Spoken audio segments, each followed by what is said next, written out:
Premiere league.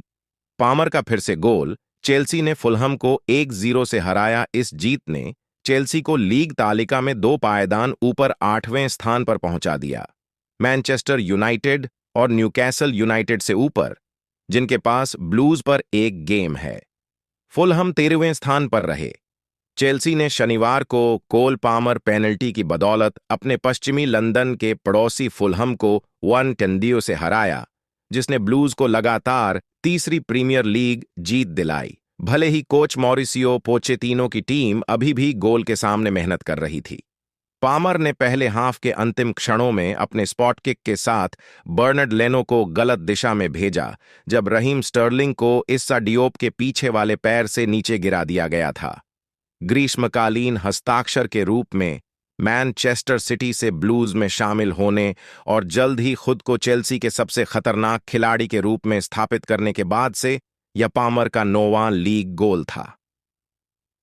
Midweek में मिडलसब्रा के खिलाफ चेल्सी की 1-0 लीग कप सेमीफाइनल के पहले चरण की हार में कई मौके चूकने के लिए उनकी आलोचना की गई थी। पामर ने ब्रॉडकास्टर टीएनटी स्पोर्ट्स को बताया, खेल के बाद मैं निराश था, जैसे कोई भी इतने सारे मौके चूक जाएगा।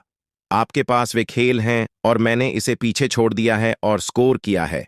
फुलहम के पास बराबरी का सबसे अच्छा मौका राउल जिमेनेज के पास गया, जिनके शॉट ने 77वें मिनट में जॉर्जे पेट्रोविक को एक हाथ से बचाने के लिए मजबूर किया। पेट्रोविक ने पहले हाफ में हैरी विल्सन को भी नकार दिया था, क्योंकि मेहमान टीम ने ब्रेक पर अपने मेजबान को पकड़ने की कोशिश की थी। चेल्सी के कप्तान कोनोर गैलाघेर ने 73वें मिनट में अपने बूट के बाहर से एक शॉट मारकर पोस्ट को नष्ट कर दिया, लेकिन अंतिम आंकड़ों से पता चला कि ब्लूज ने पूरे गेम में लक्ष्य पर केवल 3 शॉट लगाए थे, जो गोल के सामने उनकी परेशानी की याद दिलाता है। पिछले अभियान में चोट लगने के बाद हाल ही में टीम में वापस आए अरमांडो ब्रोजा ने 21वें मिनट में एंजो फर्नांडीज के क्रॉस से पोस्ट के ठीक बाहर एक हेडर लगाया, लेकिन फुलहम की रक्षा ने इसे काफी हद तक विफल कर दिया।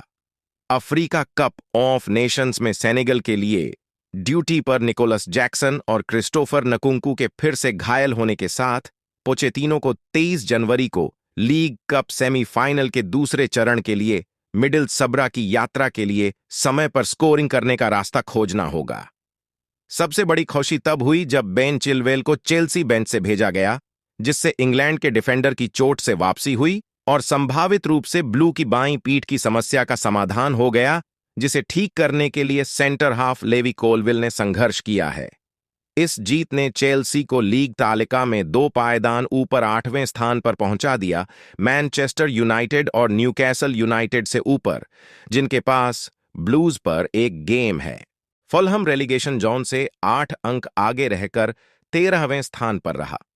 कोच मार्को सिल्वा ने कहा कि चेल्सी के डिफेंडर मालो गुस्टो को पहले हाफ में विलियन पर बेईमानी के लिए बाहर भेजा जाना चाहिए था। हमें गुस्टो के लिए लाल कार्ड के बारे में बात करनी है, यह स्पष्ट था। यह देखना कठिन है कि जिस स्तर पर हम हैं वहां चीजें सुसंगत कैसे नहीं हैं, उन्होंने टीएनटी को बताया।